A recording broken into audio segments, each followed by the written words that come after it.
যারা আত্মহত্যা করে তাদের আত্মা নাকি কবরের ঠাঁই পায় না, গাছে গাছে কিংবা যেখানে সে আত্মহত্যা করে সেখানে সবসময় ঘুরে বেড়ায়। আজকে আমি তেমন একটা ঘটনায় আপনাদের সাথে শেয়ার করব যা আমার আম্মুর কাছ থেকে শোনা, আমার জেঠির সাথে ঘটে যাওয়া। ঘটনা 1। আমাদের গ্রামের বাড়ি হলো জামালপুর, গ্রামের নাম নবাবপুর। তো আমাদের গ্রামেরই পাশের একটা গ্রাম থেকে একজন লোক প্রতিদিন আসতো ধান খেতে পানি দেওয়ার কাজে। সে সারাদিন কাজ করতো আর রাতে বাড়ি ফিরে যেত। এমনই একদিন সে তার বউয়ের সাথে রাগারাগি করে কাজ করার জন্য যায় সেই খেতে পানি দেওয়ার যে মেশিন ঘর, সেই মেশিন ঘরে। তো সে আর ওই দিন রাতে বাড়ি ফিরে না, সারা রাত ওই মেশিন ঘরে থাকে এবং সারা রাত সে সিগারেট খায়। সকালে একজন লোক ওই মেশিন ঘরের পাশের রাস্তা দিয়ে যাচ্ছিল ফজরের নামাজ পড়ার জন্য, তখনই দেখে যে ওই লোকটার মরদেহ মেশিন ঘরের পাশের একটা গাছে ঝুলছে। সে চিৎকার করে সব লোকজন ডাকাডাকি করে জড়ো করে এবং সেই লোকটির মরদেহ নামিয়ে দাফন করার ব্যবস্থা করা হয়। লোক মুখে শোনা যায় তার স্ত্রীর সাথে ঝগড়া করে রাগে সে আত্মহত্যা করে। তো ওই লোক যেখানটাই আত্মহত্যা করে সে জায়গাটা ছিল আমাদের বাড়ির ঠিক পাশের রাস্তায়। বলে রাখা ভালো, আমাদের বাড়িটা আজও পাড়া গায়ের মতো, চারিপাশে শুধু গাছগাছালি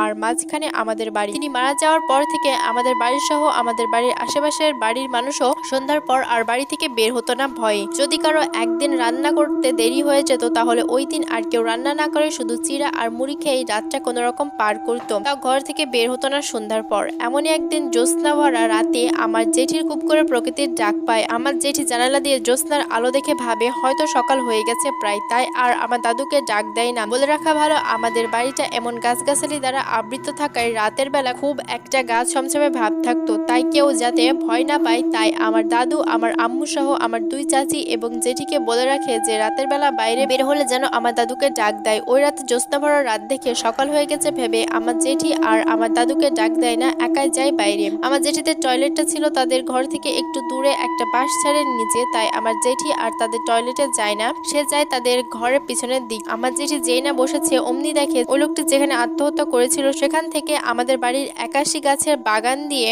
একটা সাদা কাপড় পরে কেউ একটা আসছে। এটা দেখে আমার জেঠি বেশি একটা না ঘাবড়ালেও যখন দেখে যে ওই সাদা কাপড় পরা অবয়বটির পা মাটিতে নেই, চোখ দুটো লাল এবং পায়ের পাতা পেছন দিকে, আর অবয়বটি ধীরে ধীরে জেঠির দিকে আসছে, তখন আর আমার জেঠি বুঝতে বাকি থাকে না এটা আসলে কি। জেঠি বুঝতে পেরে এক দৌড় দেয় ঘরে যাওয়ার জন্য। জোরে দৌড়াতে গিয়ে আমার জেঠি তাদের ঘরের সামনে পড়ে যায় আর ঠিক তখনই আমার দাদু সজাগ হয়ে যায়। আর আমার জেঠির থেকে সবকিছু শুনে আমার দাদু অনেক রাগারাগি করে বলে যে আমি না বলেছি যে আমাকে ডাক দেওয়া ছাড়া রাতে একা বের হবে না। তারপর থেকে আর কিছু দেখেনি আমার জেঠি। ঘটনা 2। এই ঘটনাটা ঘটে আমার সাথে যখন আমরা গ্রামে বসবাস করতাম।